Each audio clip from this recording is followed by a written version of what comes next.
Some of you have heard this story before, so I apologise. I'd lit a candle, I had the window open, I had the curtains drawn, I was trying to get that really spiritual feeling. It was a nice summer night in Melbourne, as summer as it can get in Melbourne, and I was sitting there thinking, this is it, this is the night. I'd been, investigating all the spiritual proofs, all the scientific proofs about the fact that the mountains are the pegs, about, how the embryo develops inside, the woman, all these amazing proofs, but I still needed that little push. It's like I was on the edge of a cliff, I was ready to jump, I just needed a push. So I was sitting there, it was very quiet. I was reading Quran, and I stopped.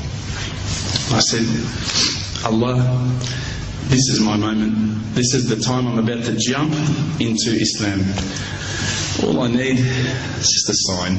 Just a little sign, nothing huge, maybe a bolt of lightning. Maybe half the house would fall down or something, just small. Small for you, man. You created the earth, come on. So I sat there. I was waiting for the candle to start lighting up to 4 metres high like in the movies. And I go, okay, go.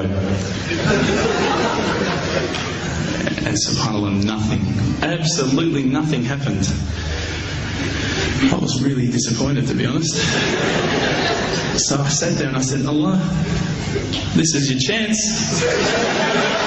I'm here. I'm not going nowhere. I'll give you another chance. Okay, maybe you were busy.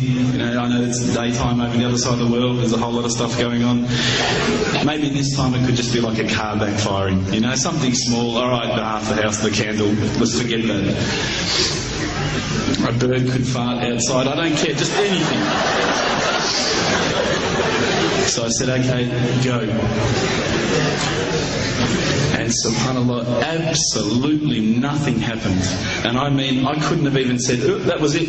That creak just then in the wall, that was it. Absolutely nothing happened. I was really disappointed. I was gutted. I was sitting there thinking, this is it, this was my last chance, Islam, and I haven't found it.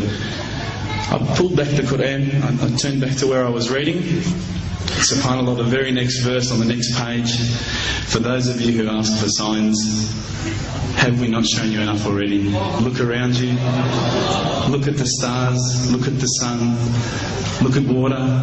These are the signs for the people of knowledge. SubhanAllah.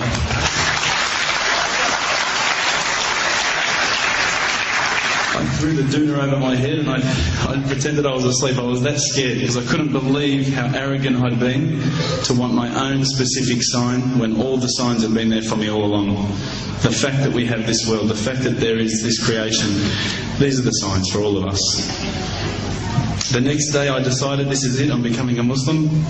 I'd been investigating Islam now for probably about 6 months, to be honest.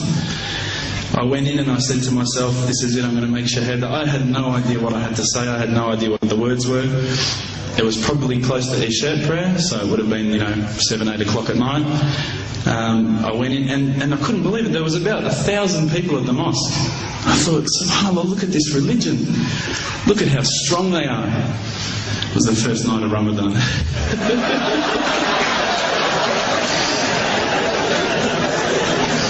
Ramadan Muslims. So I sat there and I was very nervous, I must admit. I got up and this person's going to me, you got to say these words, bro, ashhadu. I'm going, what? Ash what? Can't I just say it in English? No, they say no, you got to say it in Arabic. And I thought, looked out over the sea of beards that I could see in front of me and I thought, if I get these words wrong, I'm a dead man again. I had this fear, And they were staring at me, and I don't know if you know this, but Australians can't stare. Lebanese people can stare. So I was sitting there, I was very scared. I got up, and subhanAllah, as soon as I started to say the words, all fear went out of my mind. It felt as though a shower was inside my head and someone had just turned on the cold tap. Felt like I'd been flushed clean. I said the words, and I wasn't expecting so many brothers to come up and yell, Takbir, Allahu Akbar, and start kissing me and hugging me. Now, I'd never been kissed by that many men in my life. But it was a beautiful day, I must admit. And that day was the day that I had more brothers than I could ever imagine, more sisters as well. But I guess since that day I've never looked back. My family, I think, initially were very worried that I was going to be, I guess, a little bit weird towards them. They thought that I was going to break out the AK-47s and the grenades. But they realised, I think, soon that this religion was actually making me a better person. Prior to Islam, you're not going to believe it, I had a mohawk. I did. I had, I'm not going to show you any photos. I had army greens, I had the Metallica t-shirt, I had the cherry docks. I was shocking, right? I thought I looked great, but I looked terrible. And alhamdulillah, ever since then I look as good as I do now. No, don't laugh, please.